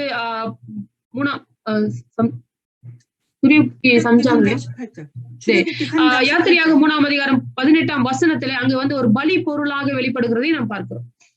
그리고 그 희생 제물이 될 그분은 이사야서 7장 14절에 여자의 동정녀 여자의 몸에서 나실 것을 말씀하고 있는 것입니다. சோ அந்த பலி பொருளாக வெளிப்பட போகிறவர் ஏசாயாவில வந்து 7ஆம் அதிகாரம் 14ஆம் வசனத்திலே அவர் வந்து ஒரு கன்னியின் வயிற்றில பிறப்பார் என்று அந்த இடத்துல வாக்குத்தத்தம் பண்ணப்பட்டிருக்கு. 그래서 구약 전체는 창세기 3장 15절 예언이 조금씩 점진적으로 성취되어져 가는 것을 기록하고 있는 것입니다. அப்ப நம்ம பார்க்கும் பொழுது அப்போ அந்த ஆதியாக 3ஆம் அதிகாரம் 15ஆம் வசனம் ஒரு கருப்புள்ளியாக ஆரம்பித்து அங்க மெதுவாக அப்படியே இந்த பலி பொருளாகிய இவர் வந்து அப்படியே மூவ் ஆகி கொண்டிருக்கிறதை நம்ம பார்க்க முடியும். 예수님이 십자가에 달려 죽으실 때에 사탄의 머리가 창세기 3장 15절에 말씀하신 것처럼 사탄의 머리가 이미 깨어진 것입니다. அந்த புதிய ஏற்பாட்டிலே அந்த காரியம் நிறைவேறும் பொழுது அந்த காரியம் வந்து அந்த ஸ்திரீயின் வித்தானது அந்த சர்பத்தின் தலையை பிசாசின் தலையை நசுக்கி அவனுடைய வல்லமைகளை உரித்தெடுக்கிறதை நாம் பார்க்கிறோம். 그래서 사탄은 지금 죽어가면서 발악하고 있다라고 생각하시면 됩니다. அதனால்தான் வந்து அவன் வந்து பிசாசு வந்து மறிக்கவில்லை, அவனுடைய அதிகாரங்கள் மாத்திரமே பிடுங்கப்பட்டிருக்கிறது என்பதை நீங்கள் பார்க்கிறோம். 그런데 사탄은 영적인 존재이기 때문에 죽지 않습니다. அவன் ஒரு ஆவிக்குரிய ஒரு பீயிங்கா இருக்கிறபடினால அவன் சாக முடியாது. 사탄의 권세를 깨뜨리셨다는 걸 말씀드리는 것입니다. அவனுடைய அதிகாரங்களை மாத்திரமே தேவன் அழித்தார் என்று நாம் பார்க்கிறோம். 그래서 우리가 예수 그리스도 그 이름으로 사탄의 권세를 이길 수 있습니다. அதனால்தான் இயேசு கிறிஸ்துவின் நாமத்தினாலே பிசாசினுடைய அதிகாரங்களை அழிக்கும் வல்லமை நமக்கு கொடுக்கப்பட்டிருக்கிறது. 이 존재가 완전히 결박되는 날이 지구의 종말입니다. அவன் முற்றிலுமாக அழிக்கப்படும் ஒரு நாளை தேவன் உண்டாக்கி இருக்கிறார். அந்த நாள் அவனுக்கு வந்து நரகத்திலே முற்றிலுமாய் அவன் அழிக்கப்படுகிற நாளா இருக்கும்.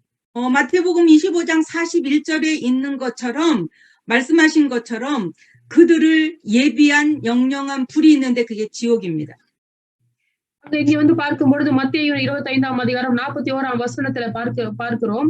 அந்த இடத்துல வந்து அவன் பிசாசுக்காகவும் தூதர்களுக்காகவும் ஆயத்தப்பட்ட இடம் வந்து நரகம் என்று சொல்லப்பட்டிருக்கிறது. 그런데 이 존재는 지금도 악한 영들, 거짓 선지자들, 이단의 영들, 귀신을 활용해서 우리를 잡고 방해하고 미혹하고 있습니다. ஆனால் இந்த பிசாசு என்ன பண்றான்னா அவனுடைய அழிவுக்கு முன்னாடி தன்னுடைய பிசாசு அவன் ஏற்படுத்தியிருக்கிற அசுத்த ஆவிகள் மூலமாக, வஞ்சிக்கிற ஆவிகள் மூலமாக, பொய் தீர்க்கதரிசியின் ஆவிகள் மூலமாக, உபதேசத்தின் ஆவிகள் மூலமாக அவன் என்ன பண்ணுவானா இந்த உலகத்துல இருக்க தேவனுடைய பிள்ளைகளை முகாந்திரம் இல்லாமல் தாக்குவதற்கு இவைகளை செய்து கொண்டே இருப்பான். 그래서 우리는 날마다 기도로 승리해야 합니다. அதனால்தான் நாம் வந்து ஒவ்வொரு நாளும் ஜபத்துல இருந்து நாம் காரியங்களை மேற்கொள்ள வேண்டும். 그래서 에베소서 6장 18절에 보면 무시로 성령 안에서 기도하라고 말씀하고 있습니다. இங்க நாம் எபேசியர் 6:18ல பார்க்கிறோம், எந்த சமயத்திலும் சகல விதமான வேண்டுதலோடும் விண்ணப்பத்தோடும் ஆவியினாலே ஜெபம் பண்ணி அதன் பொருட்டு மிகுந்த மன உறுதியோடும் சகல பரிசுத்தவான்களுக்காகவும் பண்ணும் வேண்டுதலோடு விழித்துக் கொண்டிருங்கள் என்று சொல்லப்பட்டது. 또한 가정을 방해해서 가정이 분쟁하고 싸우도록 만드는 역할도 이 존재가 합니다. அதே போல பிசாசு என்ன பண்ணுவான், குடும்பங்களுக்குள்ளாக நுழைந்து குடும்பத்தில் உள்ள அந்த முக்கியமான நபர்களை என்ன பண்ணுவான், பிரிப்பதற்கு அவன் எல்லா விதமான வஞ்சிப்புகளை அவர்கள் மத்தியில் ஏற்படுத்தி குடும்பங்களை சிதைத்து போடுகிற காரியங்களை நாம் பார்க்க முடியும். 우리 사모님들의 가정은 천국의 모형이시기를 바랍니다. நம் போதர்களுடைய மனைவிகளாகி உங்களுடைய குடும்பங்கள் வந்து ஒரு முக்கியமான ஒரு குடும்பங்களா இருக்கிறது. 기도하실 때마다 우리 가정에 하나님이 주인이 되시도록 기도하시면 됩니다. நாம் வந்து ஒவ்வொரு முறையும் ஜெபிக்கும் பொழுது தேவன் நம்மளுடைய குடும்பத்திற்கு எஜமானனாய் இருக்கிறார் என்று நீங்கள் அறிக்கை செய்து ஜெபிக்கணும். 그래서 우리의 가정이 하나님 나라의 모형으로 교회의 모델이 되시면 정말로 많은 사람들이 가정을 회복할 수 있습니다. அப்ப நம்மளுடைய குடும்பங்கள் ஜெபிக்கும் பொழுது அது பரலோக ராஜ்யத்தின் எப்படி இருக்கு அதை போல ஒரு நிழலை போல நம்ம ஜெபிக்கிற நம்மளுடைய குடும்பங்கள் மாறுகிறதை நாம் பார்க்க முடியும். 이 마귀는 불신자는 종으로 삼고 확신이 없는 자를 와서 많이 속입니다. இந்த பிசாசு என்ன பண்ணுவான்னு சொன்னாக்கா இந்த உலகத்தினுடைய தேவனை அறியாத ஜனங்களை ஒரு பாத்திரமாக பயன்படுத்தி கொண்டு பலவீனத்தோடு ஆவியில பலவீனமா இருக்கிறவர்களை பயன்படுத்தி காரியங்களை செய்ய ஆரம்பிப்பான். 베드로전서 5장 7절 8절 여러분이 성경을 좀 읽어주시기 바랍니다. 1 பேதுரு 5ஆம் அதிகாரம் 7ஆம் வசனத்தையும் 8ஆம் வசனத்தையும் வாசிப்போம். உங்களோட வேதத்தை திருப்பிக் கொள்ளுங்கள். 1 பேதுரு 5, 7, 8. அவர் உங்களை விசாரிக்கிறவரானபடியினால் உங்கள் கவலைகளை எல்லாம் அவர் மேல் வைத்து விடுங்கள்.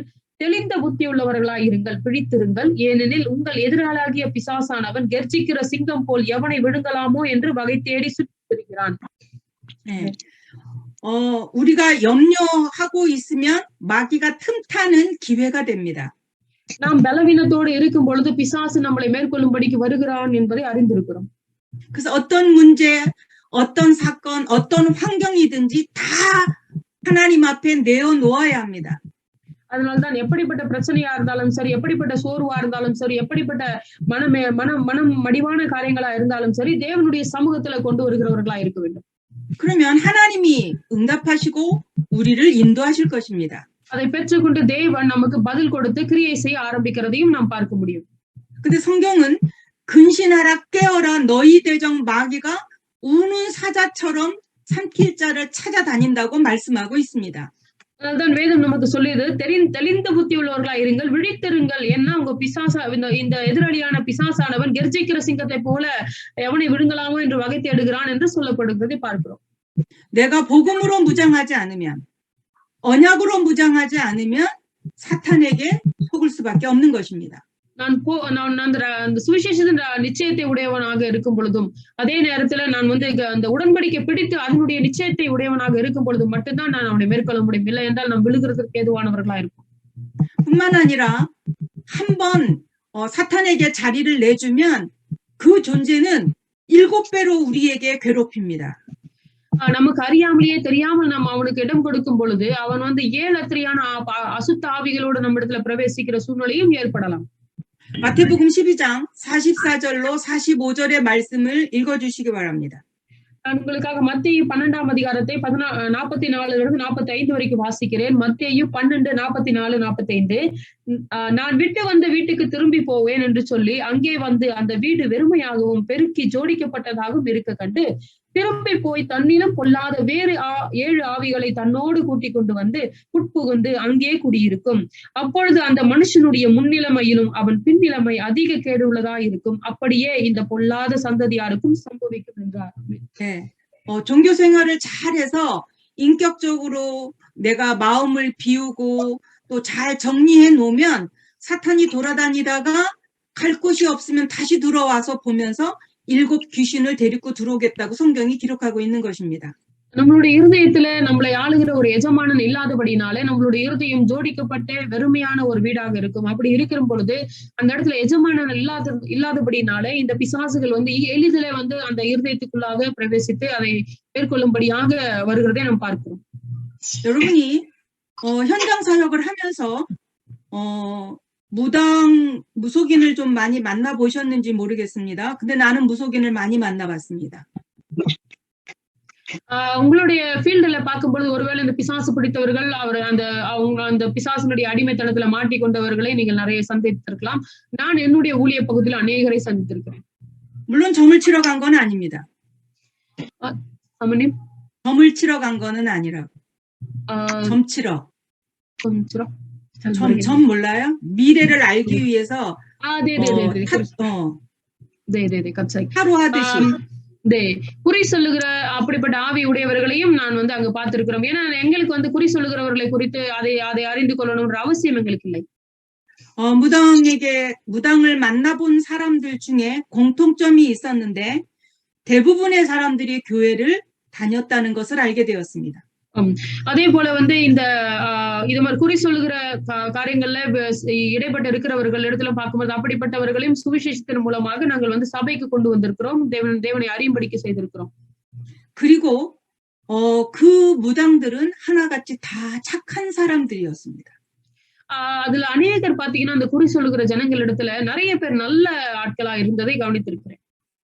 그때 내가 느낀 게 뭐냐면 사탄 마귀도 아주 성격이 아주 나쁜 사람은 잘 안 써먹는구나. 착한 사람을 쓰는구나라는 걸 알게 되었습니다.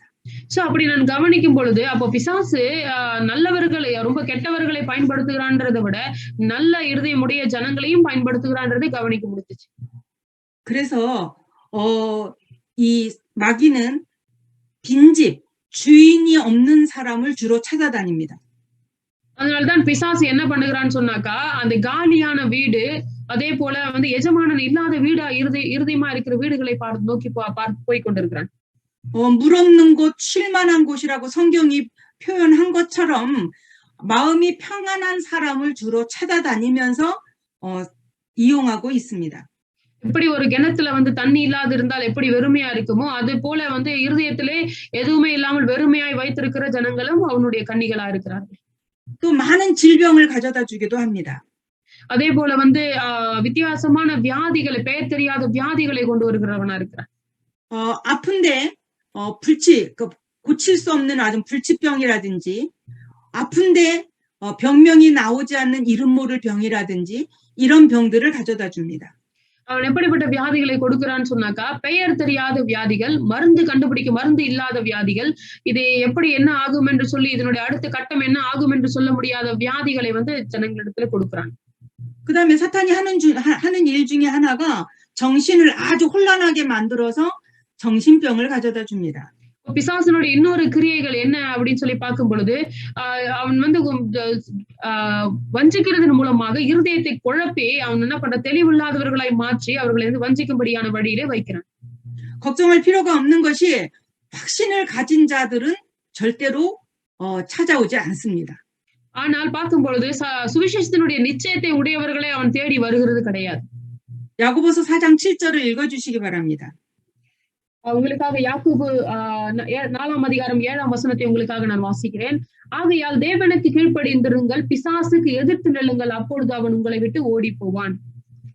마귀는 내가 피할 존재, 두려워할 존재가 아니라 싸울 존재입니다. பிசாசு என்பவன் நாம் பயப்படக்கூடிய ஒருவன் கிடையாது. நாம் அவனோடு கூட போராடி அவனை மேற்கொள்ளக்கூடியவனாக நாம் இருக்கிறோம். 내 이름으로가 아니라 예수 그리스도 그 이름으로 싸우는 것입니다. என்னுடைய பெயர்னால அல்ல, இயேசு கிறிஸ்துவினுடைய நாமத்தினாலே அவனை நாம் மேற்கொள்ளுகிறவர்களாக இருக்கிறோம். 그 예수 그리스도의 이름을 부르기만 하면 그 존재는 사라지는 것입니다. அப்ப அந்த பெயரை மாத்திரம் இயேசு கிறிஸ்துவின் நாமத்தை மாத்திரம் நாம் அழைக்கும் பொழுது அவன் அந்த இடத்துல இருந்து ஓடி போகிறதை நாம் பார்க்கிறோம். 그래서 성경은 너희가 마귀를 대적하면 너희를 피하리라 말씀하시는 것입니다. அதனால அந்த இடத்துல சொல்லிட்டு பிசாசுக்கு எதிர்த்து நில்லுங்கள், அப்பொழுது அவன் உங்களை விட்டு ஓடி போவான் என்று சொல்லுகிறது. 사탄이 싫어하는 것 중에 하나가 기도하는 것입니다. பிசாசு வெறுக்கிற ஒரு பெரிய காரியம் என்னென்றால் ஜெபம். 그러면 기도하면 우리가 영적으로 하나님과 통하기 때문에 영적인 힘이 생기기 때문에 싫어합니다. நாம் வந்து ஜெபிக்கும் பொழுது தேவனுக்கும் நமக்கும் ஒரு தொடர்பு ஏற்படுகிற வேளையில நம்மளுடைய சரீரம் பலன் அடிக்கிற அந்த பலத்தின் நிமித்தமாக அவன் அங்க இருக்க முடியாதனால அவன் அதை வெறுக்கிறான். 성경을 바르게 아는 거 싫어합니다. அதே போல வந்து சுவிசேஷத்தை சரியாய் படிக்கிறதை அவன் விருப்பப்படுகிறது கிடையாது. 성경을 알면 사탄이 하는 모습이 다 보이기 때문에 그렇습니다. சுவிசேஷத்தை சரியா அறியும் பொழுது பிசாசனுடைய கிரியைகளை அறிந்து கொள்ள முடியும். அதனால அவன் அதை விருப்பப்படுகிறது இல்லை. 그리고 예배를 바르게 드리는 걸 싫어합니다. அதே போல ஆராதனையும் சரியாக செய்கிறதை அவன் விரும்புகிறது இல்லை. 사모님들이 실수할 수 있는 게 예배를 바르게 드리지 못할 때가 많이 있습니다. அப்போஸ்தலருடைய மனைவிகளாகி நீங்கள் நிறைய நேரம் பார்க்கும் பொழுது ஆராதனையை சரியாக செய்ய முடியாதபடிக்கு இருக்கிற சூழ்நிலைகளை நீங்கள் உங்கள் வாழ்க்கையில் கவனித்திருப்பீர்கள். 교회에 오는 성도들을 챙기느냐고 거기에 마음을 쏟고 때로는 아이들을 돌보기도 하고 때로는 음식을 만들기도 하면서 예배를 놓칠 수 있습니다. சோ பலவித யோசனைகளினாலும் அதே போல வந்து திடீர்னு வருகிற சபை மக்கள் வீட்டுக்கு வந்து காரியங்களை ஏதாவது கேட்கும்படிக்கு வருகிற சபை மக்கள் நிமித்தமாக அல்லது வந்து குழந்தைகள் நிமித்தமாக அதே போல வீட்டில் உள்ள பிரச்சனை காரியங்கள் மூலமாக ஒரு போதருடைய மனைவிக்கு சீராக வந்து அமர்ந்து ஜெபித்து ஆராதிக்க முடியாத சூழ்நிலைகள் ஏற்படலாம். 그래서 그런 것들의 마음을 쓰기보다 정말로 예배자로 승리하시는 사모님들이 되셨으면 좋겠습니다. நீங்களோ இந்த எல்லாவற்றையும் அப்புறப்படுத்தி தூர வைத்துவிட்டு தேவனுடைய சமூகத்துல சீரான ஆராதனையை செய்யும்படிக்கு உங்களை சீர்படுத்துவீர்கள். ஆனால் அப்படிப்பட்ட சீர்படுத்துகிற ஒரு போதர் மனைவியாக நீங்கள் இருக்கணும்னு சொல்லி நான் உங்களை வாழ்த்துகிறேன். 저는 예배 시간에 거의 맨 앞에 앉습니다. நான் எப்பொழுதும் ஆராதனை நேரத்துல முதலாவது இடத்துல நான் உட்கார்ந்திருப்பேன். 물론 뭐 우리 교회는 크니까 예배위원들이 다 있지만 그러나 저는 메시지를 받을 때 맨 앞에 앉아 예배를 드립니다. எங்களோட சபை ரொம்ப பெரிய சபையா இருக்கிறபடினால அங்க நிறைய காரியங்கள் நடக்கும் முதலாவது இருக்கிற இடத்துல சீட்டுகள்ல. ஆனால் நான் அந்த செய்தியை அப்படியே எந்தவித தவறும் நான் கேட்கணும் முழுசுமாய் பெற்றுக்கொள்ளும்னால முதல் சீட்ல நான் உட்கார்ந்துருப்பேன். 그리고 그 남편이 한 그 메시지를 유튜브로 거의 하루에 한 번 이상을 듣습니다. அதே போல வந்து நான் வந்து அவர் கொடுக்கிற என் கணவர் கொடுக்கிற அந்த செய்திகளை நான் வந்து யூடியூப் மூலமாக திரும்பவும் நான் அதை கேட்டு பார்ப்பேன். 그러면서 기도합니다. அப்பொழுதும் கேட்கிற ஒவ்வொரு நேரமும் நான் திரும்ப ஜெபிக்க ஆரம்பிப்பேன். 사모님들은 남편 목사님을 위해서 24 파수꾼처럼 기도하셔야 합니다. போதகர்கள் மனைவியாகிய நீங்கள் உங்கள் கணவர் போதகரா இருக்கிறபடினால 24 மணி நேரமும் ஒரு வாட்ச்மேனை போல அவர்களுக்காக ஜெபிக்கணும். 남편에게 불평을 하면 남편이 고치는 게 아니라 사탄이 역사합니다. நீங்கள் வந்து அவரை தவறான வார்த்தைகளையோ ஏதோ ஒரு காரியத்தை சொல்லும் பொழுது நீங்கள் அந்த இடத்துல வந்து பிசாசுக்கு இடம் கொடுக்கிறீர்கள் என்பதை அறிந்து கொள்ளணும். 그러면 하나님께 기도하면 하나님이 대신 고쳐주십니다. அதனால் அப்படி பேசுகிறனால அவரை நீங்க திருத்த முடியாது. ஆனால் தேவனிடத்துல கொண்டு வரும் பொழுது மட்டும்தான் தேவன் அவரை சீர்படுத்துவார். 이 간단한 걸 몰라서 옛날에는 많이 싸웠습니다. இந்த ரகசியத்தை தெரியாதனால நான் அநேக நேரம் அவரோட சண்டை போட்டிருக்கேன். 지금은 이제 잔소리하거나 싸우지 않습니다.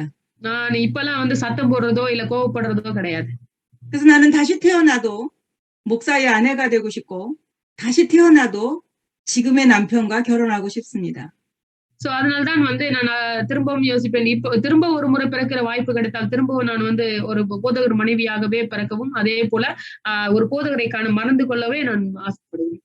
우리 사모님들이 행복한 사모님의 여정을 갔으면 좋겠습니다. நீங்களும் போதகர்கள் மனைவியாகிய நீங்களும் வந்து இந்த ஒரு ஆவிக்குரிய ஒரு ஜர்னியை வந்து உங்களோட இதை சரியாய் கொண்டு செல்ல நான் உங்களை வாழ்த்துகிறேன். 그럼 영적 사실인 사탄의 정체를 알았다면 이제는 5가지를 항상 기억하고 생활화할 필요가 있습니다. நாம் வந்து இந்த பிசாசனுடைய கிரியைகளை முதல்ல நம்ம அறிந்து கொள்ளணும். அவனுடைய முக்கிய காரியங்கள்ல வந்து 5 முக்கிய காரியங்கள் இருக்கு. 예수 그리스도를 바르게 깊이 아는 것입니다. இயேசு கிறிஸ்துவை நாம் வந்து ஆழமாய் வந்து அறிந்து கொள்கிறது ஒரு முக்கியமான காரியம். 그리스도는 모든 문제를 끝내셨습니다. இந்த 5 காரியங்கள் முக்கியமான காரியம் என்னன்னா நாம் வந்து இயேசு கிறிஸ்து எல்லா விதமான காரியத்திற்கும் தீர்வா இருக்கிறார், எல்லாவற்றையும் முடித்திருக்கிறார் என்று விசுவாசிக்கிறோம். 예수 그리스도는 하나님을 만나는 길 참 선지자가 되십니다. அதே போல வந்து இயேசு கிறிஸ்து நாம் வந்து தேவனை சந்திக்கும்படிக்கு ஏற்படுத்தின ஒரு உண்மையான தீர்க்கதரிசியா இருக்கிறார், எனக்கு வழி உண்டாக்குகிறவர் என்று விசுவாசிக்கணும். 요한복음 14장 6절에 내가 곧 길이고 진리고 생명이다. 나 아니고서는 아버지께로 올 자가 없느니라. 이렇게 말씀하고 계십니다. யோவான் 14ஆம் அதிகாரம் 6ஆம் வசனத்துல பார்க்கும் பொழுது நானே வழியும் சத்தியம் ஜீவனுமா இருக்கிறேன், என்னை அல்லாமல் பிதாவினிடத்துல ஒருவனும் வரான் என்று உறுதியா எழுதப்பட்டிருக்கிறதை பார்க்கிறோம். 하나님을 만나는 길 참 선지자 그리스도이십니다. ஆனால் தேவனை சந்திக்கிற ஒரே வழி இந்த உண்மையான தீர்க்கதரிசியாகிய கிறிஸ்து இயேசுவே. 로마서 8장 2절에 보면 죄와 사망의 법에서 생명의 성령의 법으로 우리를 구원하셨습니다. அதே போல வந்து நம்ம 로마서 8장 2절. நம்ம வந்து ரோமர் 8ஆம் அதிகாரம் 2ஆம் வசனத்துல நாம் பார்க்கும் பொழுது 2ஆம் வசனத்துல பார்க்கும் பொழுது நம்ம வந்து பாவம் மரணம் என்பவைகளின் பிரமாணத்திலிருந்து தேவன் நம்மளை விடுதலை ஆக்கி இருக்கிறார் என்று பார்க்கிறோம். 죄와 사망의 법에서 생명의 성령의 법으로 법적으로 우리를 해방시켜 주신 것입니다. அங்க நாம் பார்க்கும் பொழுது அந்த ஜீவனுள்ள தேவன் அந்த ஜீவனின் மூலமாக ஆவியின் பிரமாணத்தை நமக்கு வந்து என்ன பண்ணியிருக்காருன்னா ஆவியின் பிரமாணத்தின் மூலமாக பாவம் என்கிற பிரமாணத்தை ஆண்டவர் வந்து மேற்கொண்டிருக்கிறார். 십자가에서 피 흘려 죽으시면서 참 제사장으로 우리를 법적으로 해방시켜 주셨습니다. அப்படியாக வந்து அவர் சிலுவையிலே தன்னை ஒப்பு கொடுத்து தன்னுடைய சொந்த ரத்தத்தை சிந்தினபடினாலே அவர் பிரதான ஆசாரியனாக நம்மளுடைய பாவங்களுக்காக மரித்தவராக அந்த இடத்துல இருக்கிறார். 요한일서 3장 8절에 하나님의 아들이 나타나신 것은 마귀가 방해하는 마귀의 일을 멸하리 하심이니라 해서 참 왕이십니다. சோ நம்ம வந்து 1 யோவான் 3ஆம் அதிகாரம் 8ஆம் வசனத்துல பார்க்கும் பொழுது தேவனுடைய குமாரன் ஏன் வெளிப்பட்டார்னு பார்க்கிறோம். அந்த இடத்துல வந்து பிசாசின் கிரியைகளை அழிக்கவே அவர் வெளிப்பட்டார் என்று நாம் பார்க்கிறோம். 그래서 그리스도는 참 제사장,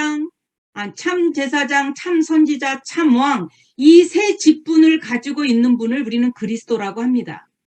அதனால அந்த கிறிஸ்து என்பவர் யார் என்று பார்க்கும் பொழுது 3 அபிஷேகத்தை உடையவர் என்று பார்க்கிறோம். முதலாவது வந்து உண்மையான தீர்க்கதரிசியாக நமக்காக வந்தவர், வழியை உண்டு பண்ணும்படிக்கு வந்தவர். அதே போல நமக்காக மரித்த பிரதான ஆசாரியர், தன்னுடைய சொந்த ரத்தத்தை சிந்தி நமக்கு தேவனோடு உறவை ஏற்படுத்தின பிரதான ஆசாரியரும், அதே போல சாத்தானுடைய தலையை நசுக்கின பிசாசனுடைய அதிகாரங்களை பிடுங்கின ராஜாதி ராஜாவாக அங்க இருக்கிற 3 அபிஷேகத்தை பெற்றவராக அவர் இருக்கிறார் என்று விசுவாசிக்கிறதே கிறிஸ்து என்று அர்த்தம். 그리스도 이름을 부르는 그 순간에 참 선지자, 참 제사장, 참 왕을 우리는 한꺼번에 부르는 것입니다. நாம் வந்து இயேசு கிறிஸ்துவின் பெயரை கூப்பிடும் பொழுது நம்ம என்னென்ன காரியங்களை நம்மளோட கூப்பிடுகிறோம் அப்படின்னு சொன்னா வழி உண்டாக்குகிற தீர்க்கதரிசியையும் நமக்காக ரத்தம் சிந்தின பிரதான ஆசாரியனையும் பிசாசனுடைய தலையை நசுக்கின இந்த ராஜாதி ராஜாவையும் நாம் கூப்பிடுகிறோம் என்று அர்த்தம். 우리는 하나님을 믿습니다. நாம் தேவனை விசுவாசிக்கிறோம். 그 하나님은 성삼위 하나님을 믿습니다. அந்த தேவன் திருத்துவ தேவனா இருக்கிறார். 성부 하나님은 말씀으로 존재하십니다. பரிசுத்த ஆவியானவர் வார்த்தையின் மூலமா நம்மிடத்துல பேசுகிறார். 말씀하시고 말씀을 반드시 성취하시는 분이 성부 하나님이십니다. அந்த பரிசுத்த பிதாவானவர் அவருடைய வார்த்தையின் மூலமாக நம்மளோடு கூட இடைப்படுகிறவரா இருக்கிறார். 성자 예수 그리스도는 우리를 구원하십니다. அவருடைய குமாரனாகிய இயேசுவோ நம்மளை ரட்சிக்கும்படிக்கு வந்தவர். 뿐만 아니라 예수 그리스도 그 이름으로 기도할 때 응답하십니다. அது மட்டுமல்லாமல் இயேசு கிறிஸ்துவின் நாமத்தினாலே நாம் கூப்பிடும் பொழுது அவர் நமக்கு இந்த நாமத்தின் மீது பதில் கொடுக்கிறவரா இருக்கிறார். 성령 하나님은 지금도 능력으로 역사하십니다. அதே போல பரிசுத்த ஆவியானவர் வந்து இன்றைக்கும் நமக்கு தம்முடைய பலத்தினாலே தேவனுடைய வல்லமையினாலே நமக்கு பதில் கொடுக்கிறவரா இருக்கிறார். 그래서 우리는 성삼위 하나님을 믿는 믿음으로 날마다 승리해야 합니다. சோ இப்படிப்பட்ட 3 திருத்துவ தேவனை நாம் வந்து ஆராதித்து நாம் வந்து தொழுது கொள்கிறவர்களாக இருக்கிறோம். 그 성삼위 하나님이 지금 나와 함께 இந்த திருத்துவ என்னுடைய வாழ்க்கையில இருக்கிறார். 내가 그 이름으로 기도할 때 성삼위 하나님의 배경을 가지고 기도하는 것입니다. அப்ப அந்த நாமத்தினாலே நான் அவரை அழைக்கும் பொழுது திருத்துவ தேவனுடைய பின்னணியை உடைய நபராக நான் மாறுகிறேன்.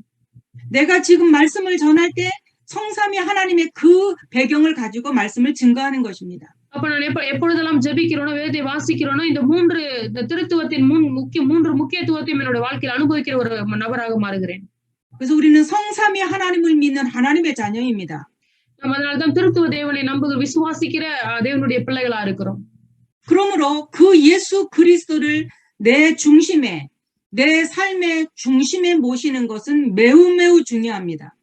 அதனால்தான் இந்த திருத்துவ தேவனை என்னுடைய வாழ்வின் மையமாக வைத்து நான் என்னுடைய எல்லாமும் அவரை சுற்றியே சுழலும்படிக்கு செய்வதே ஒரு முக்கியமான ஒரு தீர்மானமா இருக்கிறது. 내가 있는 모든 현장에 그 예수 그리스도가 주인이 되시도록 기도하는 것이 매우 중요합니다. அதே போல நமக்கு கொடுக்கப்பட்ட அந்த ஃபீல்டு முழுவதும் தேவனே எஜமானனாக இருக்கிறார், தேவனே அவைகளை ஆளுகிறவரா இருக்கிறார் என்று நாம் தீர்மானித்து ஜெபிக்க வேண்டும். 내가 우리 아이를 가르치면 내 수준으로밖에는 가르칠 수 없습니다. நான் என் பிள்ளைகளுக்கு சொல்லிக் கொடுக்கும் பொழுது என்னுடைய பலத்தினால் அவர்களுக்கு சொல்லிக் கொடுக்க முடியாது. 우리 아이의 주인이 그리스도가 되시면 그리스도의 분량만큼 키우실 것입니다. என்னுடைய பிள்ளைகளுக்கு தேவன் எஜமானனாக இருக்கிறபடினாலே அவரிடத்தில் நான் பிள்ளைகளுக்குரிய காரியங்களை சொல்லி அவர்களை வளர்க்கும்படியான கிருபையில நான் ஜெபிக்கிறேன். 우리 가정의 주인이 우리가 되면 우리 수준으로밖에 살아갈 수 없습니다. அப்ப நாம் வந்து தேவன் நம்மளோட குடும்பத்தின் எஜமானனா இருக்கும் பொழுது நாம் வந்து நம்மளோட சுயத்துக்கு நம்மளோட விருப்பத்திற்கு இருக்க முடியாது. 근데 우리 가정의 주인이 그리스도가 되시면 그리스도의 수준만큼 우리 가정을 이끌어 가실 것입니다. அப்ப கிறிஸ்து நம்மளுடைய எஜமானனாக மாறும் பொழுது கிறிஸ்துவினுடைய எல்லா காரியங்களும் அந்த குடும்பத்துல அங்க ஆரம்பிக்கும். 그래서 우리는 그리스도가 우리의 주인, 우리 가정의 주인, 교회의 주인이 되시도록 기도하는 것입니다. அப்ப இந்த கிறிஸ்துவே நம்மளுடைய வாழ்வினுடைய எஜமானனாக, நம்மளுடைய பிள்ளைகளுடைய எஜமானனாக, நம்மளுடைய சபை, நம்மளுடைய ஃபீல்டினுடைய எஜமானனாக இருக்கிறார் என்று சொல்லி நாம் ஜெபிக்க வேண்டும். 그래서 그 이름의 권능, 이것을 다른 사람에게 말하는 것이 전도입니다. அப்ப இந்த நாமத்தின் அதிகாரத்தையும் வல்லமையும் அதனுடைய காரியங்களை ஜனங்களுக்கு சொல்லுவதுதான் வந்து சுவிசேஷமா இருக்குது. 그냥 내가 행복하면 내가 행복한 이유를 말해주기가 쉽지 않습니까? அப்ப நான் ஒருவேளை ரொம்ப சந்தோஷமா இருக்கும் பொழுது என் சந்தோஷத்திற்கான காரணத்தை ஒருத்தவங்க கிட்ட சொல்றது ரொம்ப ஈஸியா இருக்கும் தானே. 그래서 우리가 삶 속에서 나와 함께 계신 그 예수 그리스도의 이름, 그 힘의 능력을 말하면서 사는 것입니다. அதனால்தான் நம்மளுடைய வாழ்க்கையில இயேசு கிறிஸ்துனுடைய நாமத்தையும் அதிலிருந்து வெளிப்படுகிற அந்த வல்லமையும் நம்ம வந்து வெளிப்படுத்தி அது அப்படியே சொல்லுகிற ஜனங்களாக இருக்க வேண்டும். 예수 그리스도가 우리의 주인이 되시면 내 능력과 상관이 없습니다. இயேசு கிறிஸ்து எனக்கு எஜமானனாக மாறும் பொழுது என்னுடைய பலமோ என்னுடைய ஞானமோ அதுல அவசியமா இருக்கிறதில்லை. 예수 그리스도가 인생의 주인이 되시면 내 배경, 내 지식, 내 능력이 필요한 게 아닙니다. அப்ப இயேசு கிறிஸ்து எனக்கு வந்து பின்னணியாய் மாறும் பொழுது என்னுடைய பின்னணியாக என்னுடைய ஞானமோ என்னோட அறிவோ எனக்கு தெரிந்த காரியங்களோ என்னுடைய மற்ற எதுவுமே அவசியமா இருக்கிறதில்லை. 그래서 우리가 모든 삶 속에 그리스도가 주인이 되시도록 하는 것이 실제 믿음입니다. அதனால்தான் நம்மளுடைய எல்லாவற்றுக்கும் தேவனே எஜமானனாக நம்மை ஒப்பு கொடுக்கணும். அப்படி எஜமானனாக அவரை மாற்றுவதுதான் நமக்கு வந்து நாம் செய்கிற ஒரு விலையேற பெற்ற ஒரு காரியம். 그림을 좀 보면서 설명했으면 좋겠습니다. 네. 그거 사티아가 설명하면 좋을 것 같아요. 네. 자연인, 네. 육에 속한 자, 영에 속한 자 그냥 말로 설명해 주세요. 그림을 한 장씩. சரி. சோ நீங்க உங்களுக்கு கொடுத்திருக்கிற பிரிண்ட் அவுட்ல நீங்க பாத்தீங்கன்னா பிரிண்ட் அவுட் வச்சிருக்கீங்க பாத்தீங்கன்னா அந்த பிக்சர்ஸ் அதுல இருக்கும். பிரிண்ட் அவுட் இல்லாதவங்க வந்து ஐயோ 예, 조금 더 올려요. 네, 잠시만요.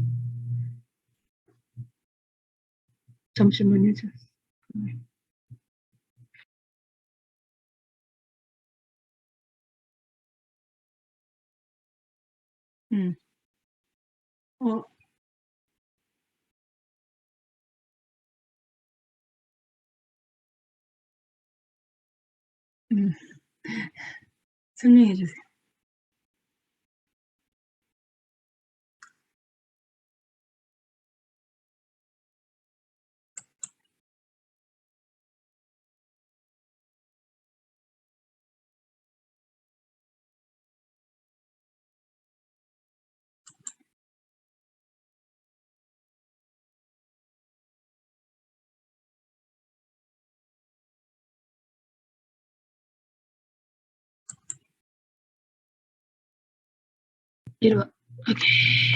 சோ நீங்க பார்க்கும் பொழுது இது வந்து ஒரு ஜென்ம சுவாபமான ஒரு மனிதனை குறித்து நாம் பார்க்கிறோம். இந்த ஜென்ம சுவாபமான மனிதன் வந்து இங்க ஒரு சேர் இருக்கிறத பார்க்க முடியும். அந்த சேர்ல வந்து ஐன்னு சொல்லி இருக்கும். அதுல நான் அப்படின்ற ஒரு நபர் வந்து இருக்கிறதை பார்க்க முடியும். அந்த நபருக்கு வந்து பின்னாடி இயேசு கிறிஸ்துவுக்கு பின்னாடி இருக்கிறது அந்த சிலுவை வந்து பின்னாடி இருக்கிறத நீங்க அங்க பார்க்க முடியும்.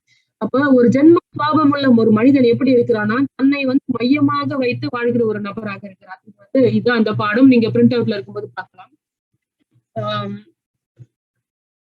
ரெண்டாவதுல பார்க்கும் பொழுது மாம்சத்திற்குரிய ஒரு மனிதனை நீங்க வந்து இங்க பார்க்க முடியும். அவரும் வந்து அந்த சீட்ல தான் உட்கார்ந்து இருக்கிறாரு. ஆனால் அவர் வந்து தேவனை விசுவாசிய ஒரு நபரா இருக்கிறார். ஆனால் அவருடைய வாழ்க்கையுடைய மையம் அவராக தான் இருக்கும்.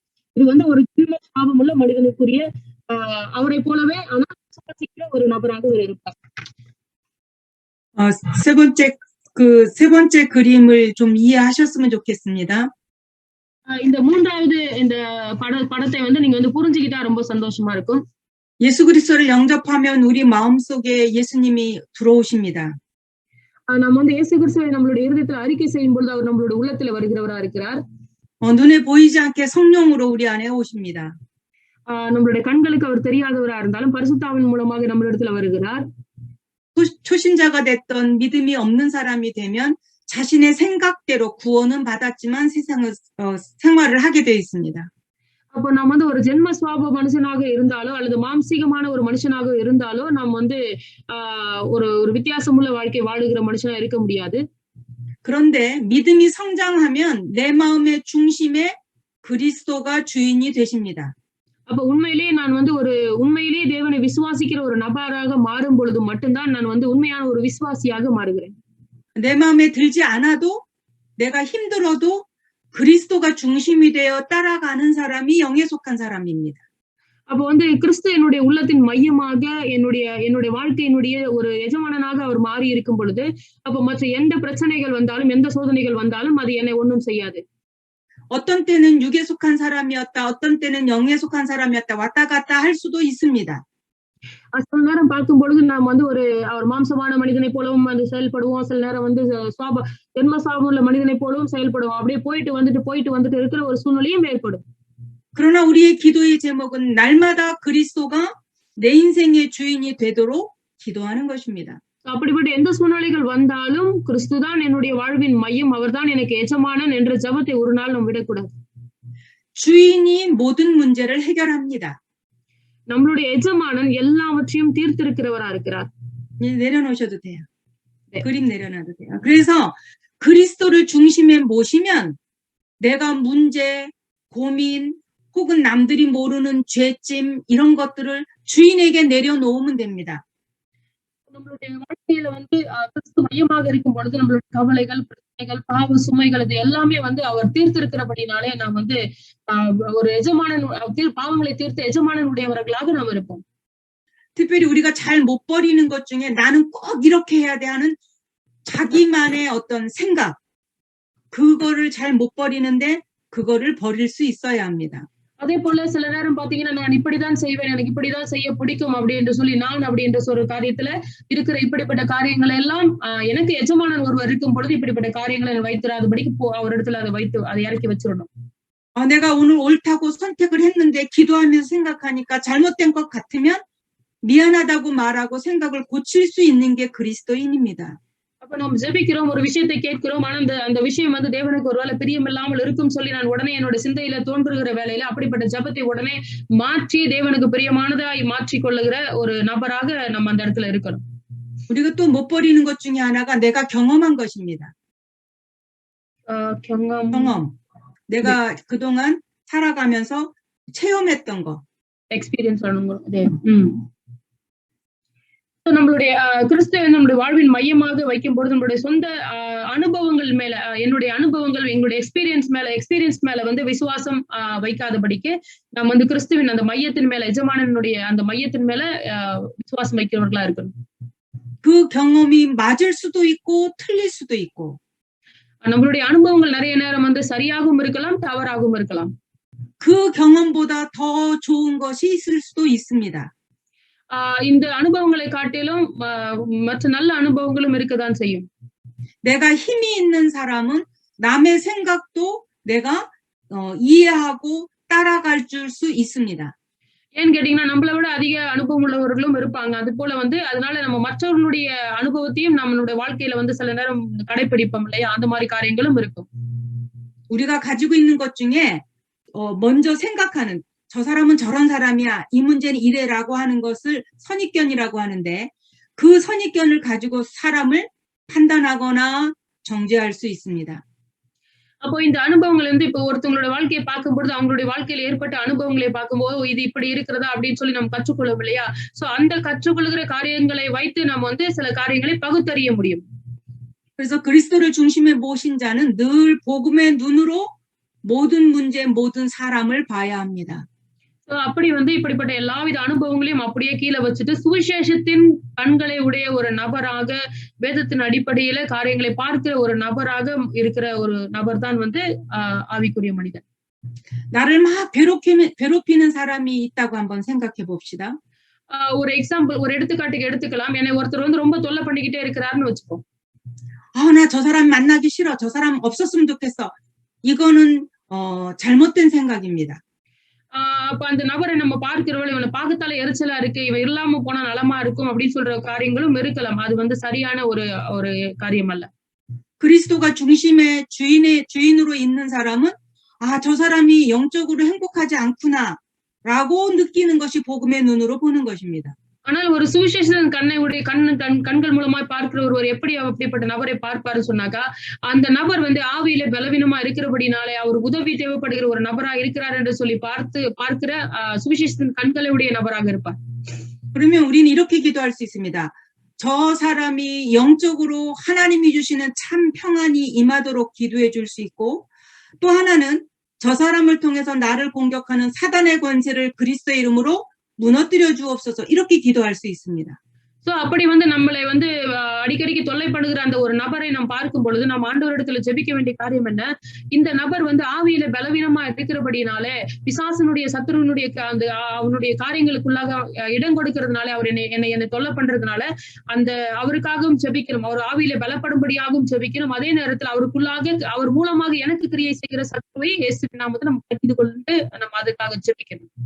우리 모두가 그리스도를 시간 중심에 모시고 정말로 하나님이 원하시는 행복한 여정을 가기를 원합니다. அப்ப நாம் பார்க்கும் பொழுது நம்மளுடைய வாழ்க்கையில வந்து ஒவ்வொரு சூழ்நிலைகளும் நமக்கு வந்து அநேக நல்ல தேவனுடைய ஆவிக்குரிய காரியங்களை கற்றுக் கொடுக்கும். அப்படிப்பட்ட ஆவிக்குரிய அந்த பாதையிலே நாம் வந்து காரியங்களை கற்றுக்கொண்டு அப்படியே மெதுவாக நாம் கடந்து செல்ல வேண்டும். 우리 사모님들이 가장 인도에서 행복한 사모님들 되시기 바랍니다. இந்திய தேசத்திலேயே அதிக சந்தோஷம் உள்ள நபர்களாக சாமுனிம்ஸோடைய மனைவிகள் இருக்கணும் சொல்லி நான் கேட்கிறேன். 기도하고 마치겠습니다. நாம் ஜெபித்து முடிக்கலாம். 하나님의 은혜를 감사를 드립니다. கர்த்தருடைய கிருபையினாலே நன்றி செலுத்துகிறேன். 성삼위 하나님이 나의 하나님 되심을 믿습니다. திருத்துவ தேவனாகிய கர்த்தர் எனக்கு தேவனா இருப்பதனால நான் நன்றியோடு ஸ்தோத்திரிக்கிறேன். 내가 이 땅에 살지만 보좌의 배경을 가지고 사는 것을 믿습니다. நான் இந்த உலகத்துல இருந்தாலும் அந்த சிங்காசனத்தினுடைய பின்னணியை உடைய ஒரு நபராக இருக்கிறேன் என்று நான் விசுவாசிக்கிறேன். 보좌를 향하여 기도할 수 있는 영적인 힘을 하나님이 허락하여 주옵소서. சிங்காசனத்தின் பின்னணியோடு கூட நான் வந்து ஜெபிக்கிற ஒரு நபராக அதை பின்பற்றி இருக்கிற ஒரு நபராக இருக்கும்படியாக ஜெபிக்கிறேன். 보좌의 능력과 보좌의 권세가 나의 능력과 권세가 되게 하옵소서. அந்த சிங்காசனத்தினுடைய அந்த பலனும் அந்த ராஜ்யத்திலிருந்து வருகிற அந்த அதிகாரமும் என்னுடைய வாழ்க்கையை ஆட்கொள்ளும்படி ஜெபிக்கிறேன். 어떤 문제, 사건을 만나도 복음의 눈으로 볼 수 있도록 하나님이 인도해 주옵소서. எப்படிப்பட்ட பிரச்சனைகளை நான் சந்தித்தாலும் அப்படிப்பட்ட பிரச்சனைகளை சுவிசேஷனுடைய கண்களோடு பார்க்கும்படிக்கு அந்த கிருபை உண்டாக ஜெபிக்கிறேன். 우리 중심의 주인이 그리스도가 되시기를 원합니다. என்னுடைய வாழ்க்கையின் மையமாக கிறிஸ்துவே எனக்கு மையமாக இருக்க எஜமானனாக இருக்க நான் வேண்டிக் கொள்கிறேன். 날마다 그리스도를 더 깊이 알아갈 수 있도록 성령으로 역사하여 주옵소서. ஒவ்வொரு நாளும் கிறிஸ்துவை குறித்து அவரை குறித்து ஆழமாக நீளமாக உயரமாக அறிந்து கொள்ளும்படியான கிருபையில் என்னை வைக்கும்படிக்கு பரிசுத்த ஆவியானவர் மூலமாக அதை நடத்த வேண்டுமாக ஜெபிக்கிறேன். 그리스도가 주인 되어 우리는 따라가는 그 믿음을 가질 수 있도록 역사하여 주옵소서. கிறிஸ்து எனக்கு எஜமானனாகும் அவருக்கு பின்னாக அவர் சொல்லுகிறபடியே நடக்கிற கீழ்ப்படுகிற அந்த கிருபை உண்டாக ஜெபிக்கிறேன். 예수 그리스도의 이름으로 기도합니다. 아멘. இயேசுவின் நாமத்தில் ஜெபிக்கிறோம் நல்ல பிதாவே. ஆமென். 감사합니다. 다음